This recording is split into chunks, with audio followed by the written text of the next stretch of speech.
Hey everybody, how's it going? So today we're delving back into the world of what-ifs and hypotheticals that don't necessarily deal with characters fighting each other. The topic for today is what if Minato never died? So to be more specific, what if he hadn't been killed during the fight with Obito? Everything else surrounding this event will still happen the same way. So Kushina will still have the Nine Tails extracted from her, she'll still be killed. But let's just say Minato decided to let her seal the Nine Tails inside of herself instead. He didn't use the Shikifujin or anything else that would have caused him to lose his life. So then following this, he would go on to raise Naruto by himself. Before I go any further, I know that there's a filler arc about this exact topic, but I don't necessarily agree with its interpretation of things. And I also don't like Naruto filler. Haven't really seen a whole lot of it, and I'll admit that I haven't watched this arc from beginning to end either. Not to mention, it's not really even presented as some sort of alternate universe or timeline in the story. It's a dream that Tsunade has while hypnotized by the infinite Tsukuyomi, so it's not like it's the end-all be-all answer to the question posed in this video.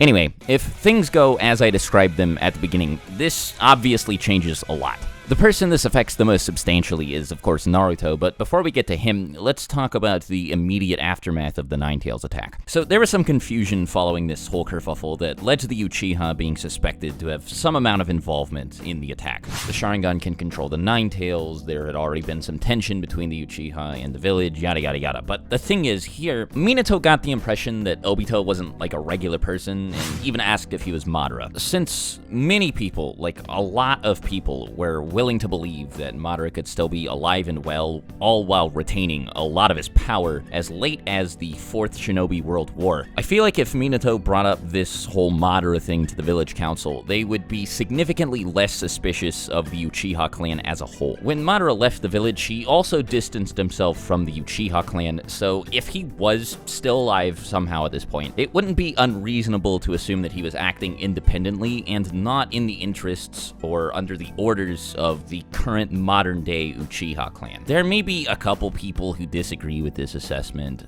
particularly Danzo, but I don't think Minato would let the Uchiha suffer any serious consequences from this, at least not without personally investigating the matter any further, which he'd be able to do pretty easily because he left a flying Raijin mark on Obito's back during the fight. So what would probably happen following this is after taking a few days to prepare, Minato would pursue Obito, likely accompanied by some pretty powerful ninja.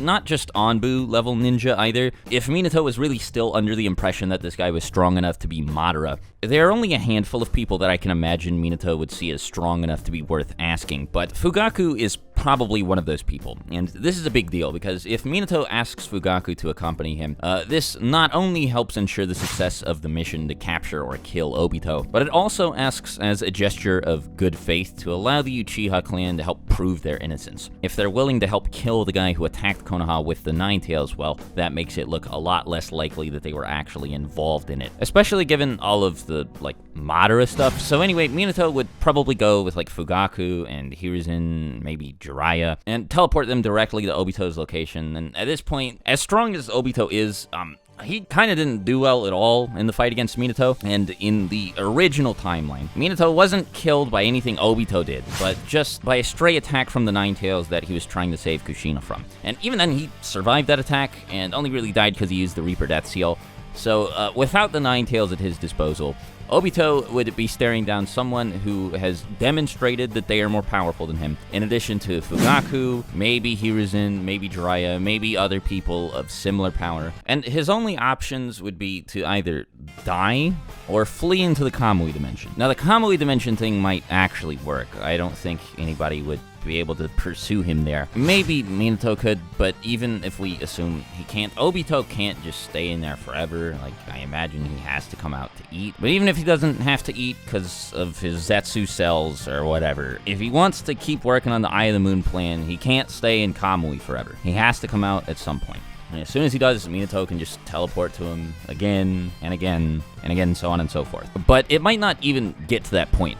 Obito might not be able to retreat into Kamui fast enough to save himself from taking damage from Minato, potentially lethal damage. As we saw when he fought Conan, he couldn't save himself from the paper bombs that Conan threw at him. He wasn't able to escape in the Kamui fast enough. And hopefully we can all agree, paper bombs or not, Minato is faster than Conan, like a lot faster. His whole thing is that he can teleport. So I think no matter how you slice this, at some point Obito's gonna die. Minato's gonna track him down and kill him, maybe with a group of people at his side, maybe not. Doesn't really matter. Obito cannot avoid him forever. I think the most interesting way that this could go down, albeit it's the most unlikely way, is that Minato might notice something when Obito uses the Kamui transportation technique. He didn't pick up on it the first time they fought, but maybe after seeing Obito suck himself into the Kamui dimension, he'll notice that there's like some sort of portal, and the core or like event horizon or whatever of the portal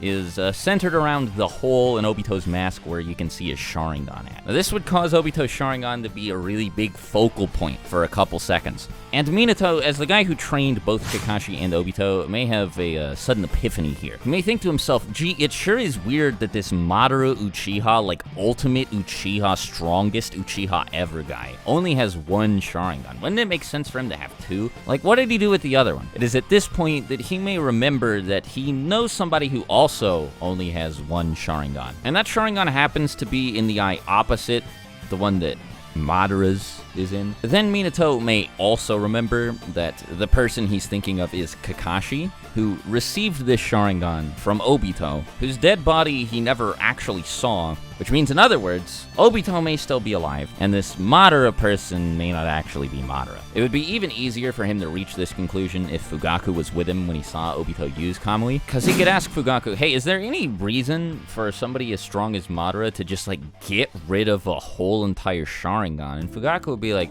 well, no, sometimes Uchiha, like, burn out their Sharingan by using their Mangekyo powers too much. And that weird warpy portal power seems strong enough to be a Mangekyo power.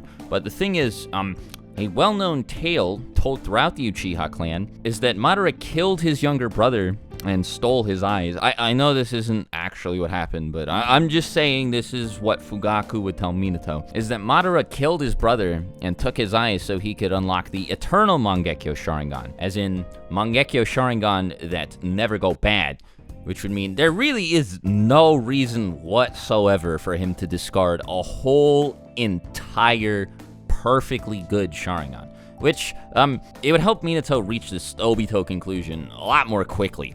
And if for some reason they weren't able to get him, like, no matter how many times they tried to follow after him with the flying Raijin Jutsu, Obito just kept sucking himself up in the Kamui to keep himself safe. Worst case scenario, they would identify him as Obito, and then they'd go back to the Leaf, and they'd be like, hey, Kakashi, you've got one of Obito's Sharingan, right?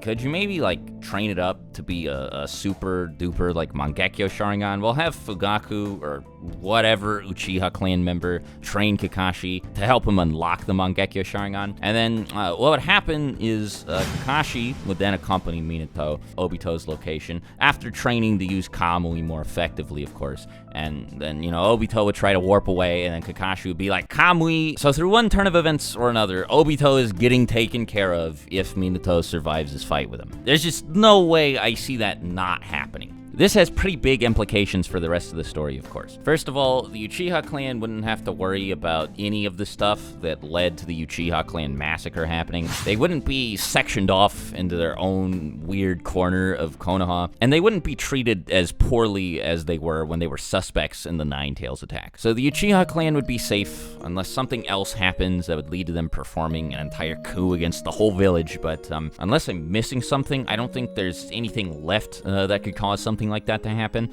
And this means that Itachi would never join the Akatsuki, and of course Obito would be dead, so he wouldn't be there to lead the Akatsuki. The group would be without two of its most powerful members, and would also see a change in leadership. Now, on the surface, this wouldn't change a whole lot, because most people thought that Pain was the leader of the Akatsuki the whole time anyway. But this may change the group's approach to recruiting new members, and speaking of its other members, Orochimaru wouldn't ever be kicked out, unless he tried to take Pain's Rinnegan or something like that, but I can't see him being that reckless. So Orochimaru would stay in the Akatsuki for a little bit longer, because Itachi wouldn't be there to tempt him to steal his body. Now, this is all assuming, of course, that Orochimaru is even able to leave the village in the first place, because in an interview after the series concluded, Kishimoto specified that despite what the manga originally said, Orochimaru actually left the village a few years following Minato's death, which is why he was confronted by Hiruzen and not Minato. If the rumors of people disappearing and all of that start to crop up and it becomes Minato's responsibility to investigate them,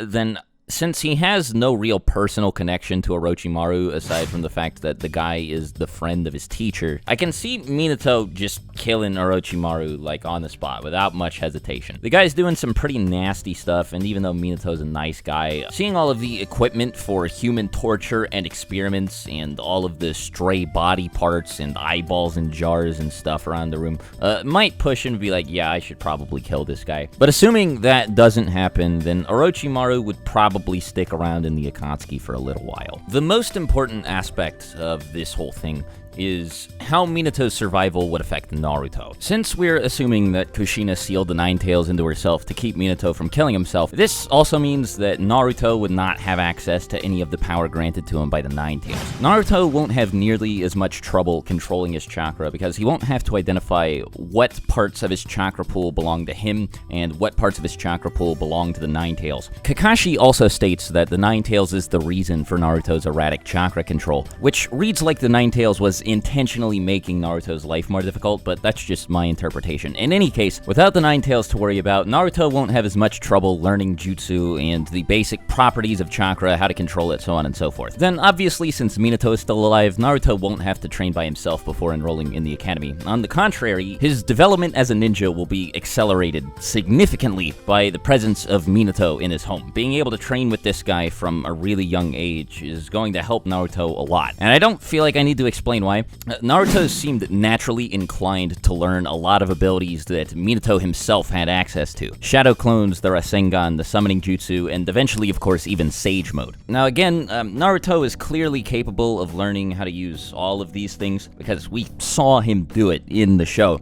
But the question becomes how much earlier in his life would he learn these abilities? I feel like Minato's close brush with death would push him to train Naruto as hard as he can. So I don't think he'd hesitate to introduce a lot of high-level ideas to his son. Naruto would definitely graduate from the academy at a much younger age than he did originally. In the same vein, I think he would climb the shinobi ranks very quickly given his skill and the resources provided to him, because you have to keep in mind he wouldn't just be training with Minato either. Minato would definitely ask Jiraiya for help with training his son, and would probably do the same thing with Kakashi. Even if Kakashi isn't made the Jonin responsible for supervising Naruto, I can totally see the two interacting given Kakashi and Minato's relationship, so one way or another Naruto's gonna end up becoming really powerful. The same is probably true for Sasuke, since Itachi would still be alive and in the village, and he also wouldn't have to worry about all of the coup stuff that left him so busy every time Sasuke asked to train together. Fugaku would also be a lot less preoccupied, since he wouldn't have to worry about the coup or the potential of an Uchiha clan massacre or anything like that, so Sasuke would be able to train with his father more regularly as well. But that aside, I'm not entirely sure how this would affect him. Now, unless I'm missing anything, I don't think there's anything else to speculate about that doesn't require making a whole lot of assumptions. Things like, for example, after its reincarnation, whether or not the Nine Tails would be captured by the Leaf Village,